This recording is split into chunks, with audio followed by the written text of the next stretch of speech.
The Mech Touch. Chapter 123. Publicity. Vez had to be careful in answering this question. If he said something sensational, his words might be splattered all over the galactic net. It might even get back to Patricia herself, who doubtlessly had little appreciation for controversy. He employed the most important trick Marcella's notes had taught him: evasion. "I'm only casually acquainted with Miss Schneider. She is a talented mech designer who excelled in her studies since day one at Rittersberg. We walk in different circles, and it's a complete coincidence that we both reached the finals at Lima." "I see," Just said, her tone colored with skepticism. "The two of you make a natural pair. Have you expressed any interest in pursuing your rival? I'm devoting all of my effort to growing my nascent business. Running a workshop and designing mechs on my own eats up all of my available time. I hardly have a moment of rest." Fortunately for V's, the questions that followed turned into a decidedly neutral direction. Jas began to ask the questions Vis expected a business reporter to ask. He answered questions concerning whether he was committed to doing business in the Bright Republic, whether he sold mechs to foreigners, if he planned to scale up production, and more. "No, Master Olsen has not involved herself in my business activities in any way except for gifting me with some goodies. All of the assets that I'm in possession of is in my own name. I have not given her any shares to my business. She is an incredibly busy mech designer and has no time to hover over my shoulders." Just paused for a bit as she checked her internal notes again. Vez sat patiently, waiting for the questioning to resume. So far, Vez did a decent job in portraying himself in a decent light. Certainly, he could have navigated through the suspicions more elegantly. He might suffer from repercussions to his clumsy answers. In any case, Vez rather preferred that others thought he was a Rubathan or coalition plant. It beat people getting ideas that Vez possessed a piece of reality-defying technology. The mech designer system had to be kept secret at all costs. "Let's talk about your product."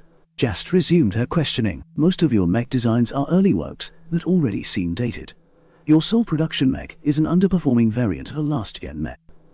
Why have you decided to release a virtual mech instead of updating your physical mech line? Come now, Jas. You know as well as I do that Iron Spirit is the biggest battlefield in the galaxy. Certainly, it's all virtual, but plenty of pilots have polished their skills in these kinds of immersive games. I do not share the disdain that most professionals have for taking part in this active ecosystem.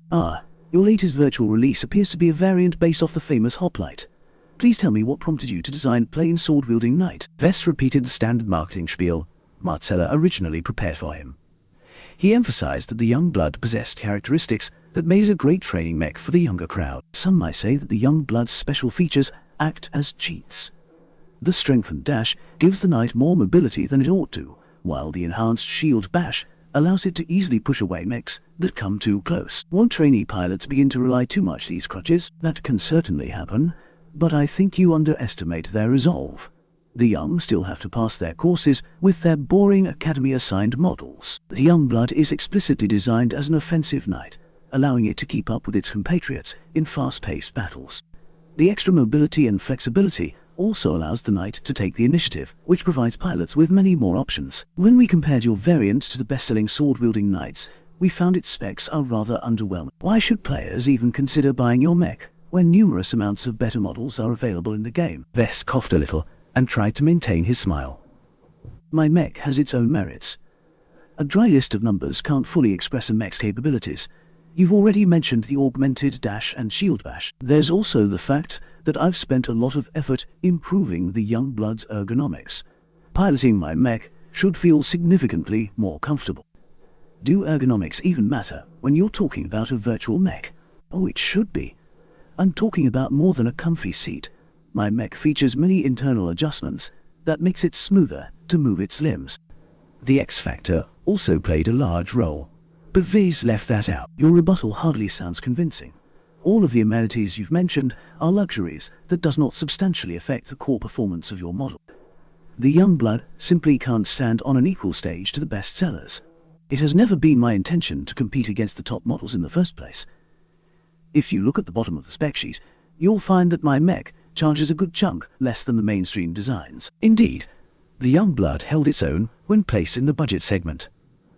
Vess had purposely skimmed a small amount of mass from its design in order to lower its cost. After asking a few more questions about the virtual mech, Jast turned to the future. Now that you have finished a virtual design, Do you intend to continue exploring this market, or do you have some other projects in mind? Vess anticipated this question. It was a good opportunity to pimp his soon-to-be redesigned mech. As you know, I only owned 2 production licenses.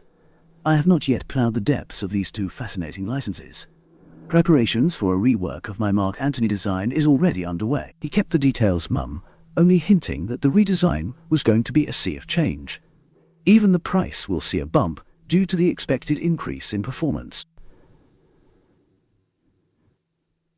The journalist did her best to tease out the pros and cons of his first and only production mech. The cheap mass production armor remained a sore spot, but customers could easily afford 2 Mark Antony mechs instead of a single Caesar Augustus. Just closed the interview with a question whether he had any plans of moving to the Friday Coalition.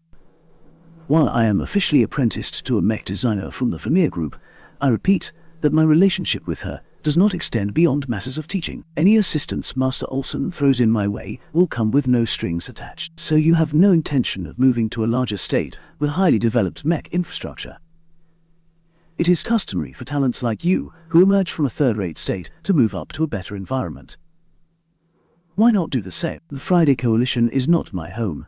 It's as simple as that.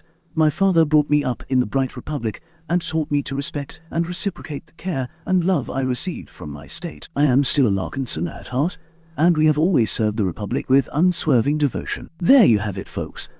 Straight from the mouth of one of the youngest stars of the mech industry. Just closed the interview and smoothly summarized the interview in a couple of sound bites. His latest virtual mech is on sale starting tomorrow. Be sure to check out Iron Spirit's catalog if you are interested in piloting an affordable night.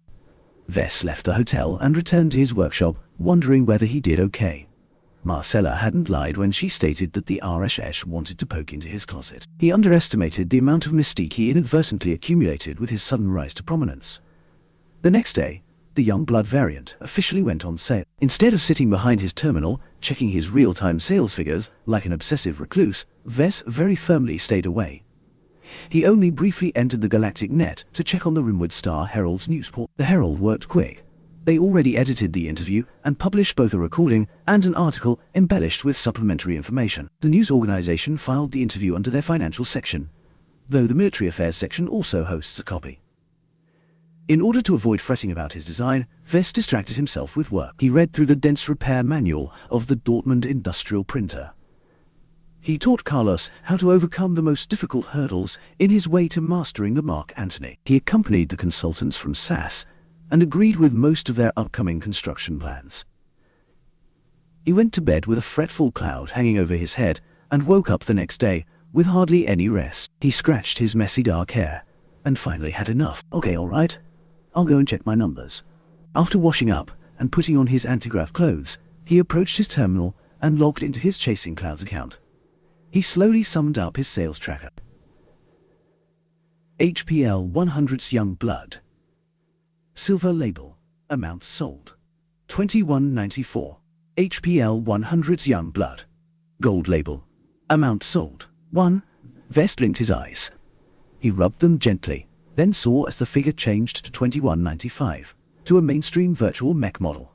A sales volume of 2,000 mechs in the first day represented a flop. To a solo mech designer in the early stages in his career, his current sales blew his previous efforts out of the water. Vess did not yet call up his status. If he knew how much DP he already earned, he might go crazy. The game's sales tracker allowed Vess to glean more insights from his customers. According to the model sales history, the initial buyers of his mechs all ranked fairly high in the game. Most of the players who bought the model shortly after its release qualified for the Gold or Platinum League. Half of the buyers came from the Friday Coalition. A smaller proportion originated from the Bright Republic. The remainder of the sales came from the rest of the Komodo Star sector. These are probably professional mech pilots, in the service of industry insiders who are keeping an eye on me. The interview also helped attract a lot of attention. A very strange marketing effect occurred when 500 highly ranked players bought a model upon release. Iron Spirit's automatic market systems designated the recently released Young Blood as a hot property and a trending product in the Star sector. Players who were already predisposed to buying a new mech got saddled with the image of the Young Blood. While not everyone wished to purchase a knight, Those that did eventually gave his mech some serious consideration. Reviews and comments already poured in from the casual players who picked up the variant. Vess couldn't help but smile when he read how many players appreciated the feel of his mech. Even if the game's automated production system degraded copies X factor, much of it still stuck to the duplicated mech. Some renowned influencers even bought the mech to showcase it on their online streams. This led to a growing interest in his design, to the point that mech portals started to review the quaint little hoplite variant that appeared out of nowhere. Vess called Marcella in order to hear her perspective. The mech broker praised him for a successful debut, but warned him not to expect too much. The virtual mech market is oversaturated in designs. The Youngblood is a decent mech, but it will only peak in the first week, and only in the local star sector. Once the game pulls your product from its recommendation page, your sales will likely plummet. You can expect a constant trickle of sales from that point, but not enough to get excited about. Her realistic outlook on the situation sobered Vase into regaining his calm. While he indeed struck gold by releasing a good design, in the end, he was still an apprentice mech designer. His skills could not compare to the established crowd of designers who released superior mechs in their sleep. "I understand," he replied. "The virtual community is not my primary market. It is merely a means to an end. My true purpose remains selling physical mech." "That's good. For a moment, I was worried whether I made a mistake in contracting you. How soon will you finish your redesign?" "I'll start working on it next week," Vess responded after a moment. He wanted to milk the DP streaming in from his ongoing sales bonanza as long as it lasted. "I'm still in the preparation phase. The longer I wait, the better the end product. Don't turn your delay in an endless hiatus. You know what happens to designers who constantly put off their work." Vess already knew the dangers of such behavior. Limar spent a lot of effort hammering the lesson into him. "My timetable hasn't changed too much. I can afford the extra week." After discussing some business, Vess ended the call and proceeded to plan his schedule for the week. "There's not much I can do to prepare for the Dortmund project without further documentation.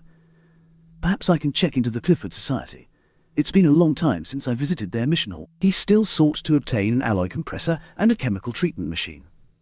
Besides taking another costly credit loan, he could also exchange them for merits.